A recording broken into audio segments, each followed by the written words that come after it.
Good morning. Thank you all so much for the invitation to join you this morning. It's a great honor to be here. I'm very appreciative of your invitation and your warm welcome.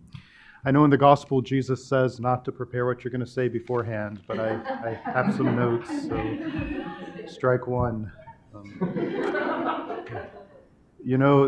Several years ago, I was asked to be on the admissions board to a seminary, and one of my roles in that position was to interview young men who were discerning a vocation, who think God might be calling them to the Catholic priesthood. And it's been a great privilege to work with these young men, to get to counsel people who were honestly and openly trying to figure out what God's asking them to do in their life. Like I say, it's been a great honor and privilege to work with them. At the same time, in this work, I've noticed a tension in myself. I want to be welcoming of them. I want to be encouraging of them and supportive. But I don't want to downplay the sacrifice and challenges that becoming a priest is going to involve. I don't want to whitewash what it is Jesus might be asking of them. And so, like I say, there's this tension between being encouraging and at the same time realistic and honest about the sacrifices and challenges they're going to face if they do choose to enter seminary, if they do choose to become a priest. And as I've been dealing with this tension, I found great comfort and support in the words of Jesus, because if you read the Gospels, you'll notice that Jesus is constantly warning those of us who want to follow him, it's not going to be easy. At one point he says it's like sending sheep among wolves. That's almost a comic image if it wasn't so violent. Sending sheep among wolves, Jesus says, is what it's going to be like to follow him in this world. At another time in the Gospels, he says the servant isn't greater than the master. If he had to suffer, so will those of us who choose to follow him. And then we have today's gospel, where Jesus is once again warning those of us who would follow him that it's not going to be easy. It's not going to be free of struggle and conflict. And in today's gospel, he gives three types of conflict we're going to experience. The first, he says, is with the synagogue, with our own religious communities, our own faith communities. Jesus is saying, if you're truly trying to follow me, there may even come a time when people in your church and your synagogue and whatever faith community you find yourself may be opposing you. You may be listening to the Holy Spirit, and others may not be. He gives us that warning. His next warning, he talks about kings and governors. Be prepared to be in trouble with kings and governors. Be prepared at times for the call to follow Jesus, putting you in conflict with the political powers that be. He's asking us to put them ahead of even our own nationality, even our own political allegiance. Jesus is saying he has to come first, and that at times that'll create conflict. And then the most frightening of his warnings he saves for last. He says, even your own family and friends may turn against you if you try to follow me. He says your own parents, brothers, sisters, friends may be the ones who are betraying you, the ones who are in conflict with you.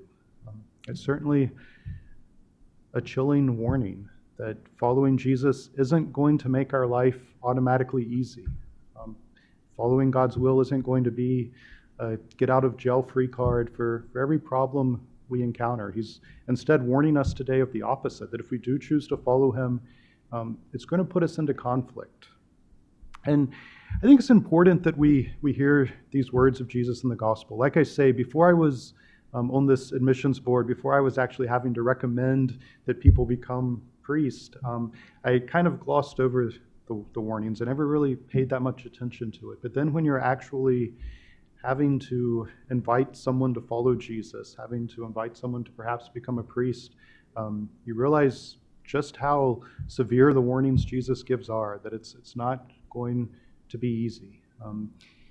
I think, like I say, it's important to reflect on this. Your theme this year for these chapel services is faith in a fractured world. And what a great theme. We're living in a fractured world. We're living in a world that doesn't have unquestioned allegiance to Christ and his gospel. Instead, it's a world that's fractured, that has competing claims to where our ultimate allegiance lies. It's a world in conflict. And if we're going to follow Jesus in a fractured world, we're going to find ourselves at times in conflict. And again, so often I think when we find ourselves in conflict with someone, when a relationship's broken down, when we're struggling or suffering, we think somehow we've done something wrong. Maybe we've sinned against God or sinned against this person or that person.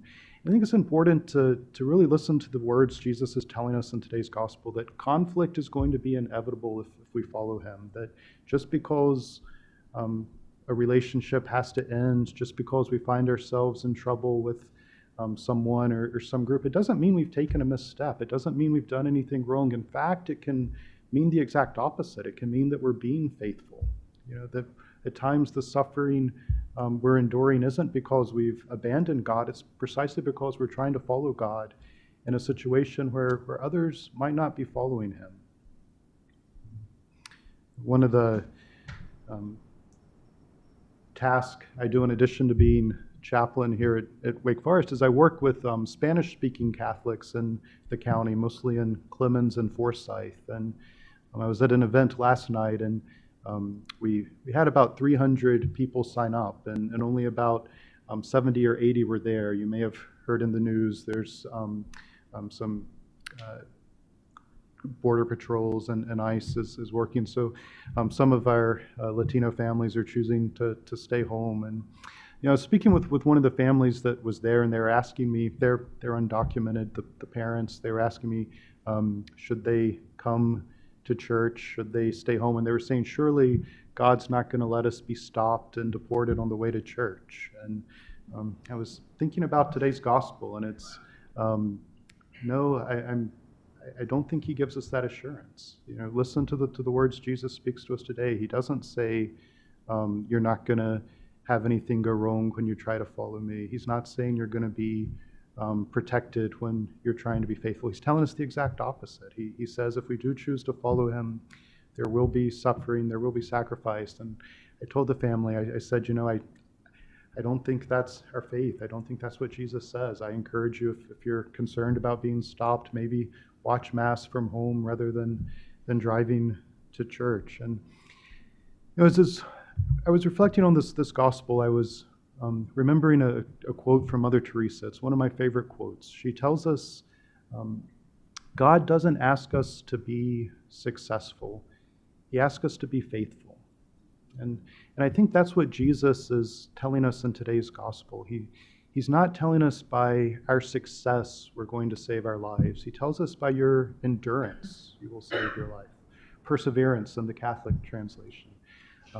Jesus says you'll find salvation through perseverance. He doesn't say, I'm asking you to find salvation through success. He doesn't say, I'm asking you to find salvation through popularity. He doesn't say, I'm asking you to find salvation through money or through power. He says, I'm asking you to find salvation through perseverance, through not giving up when suffering comes. And it seems like he's telling us today that it must need come if we're going to follow him.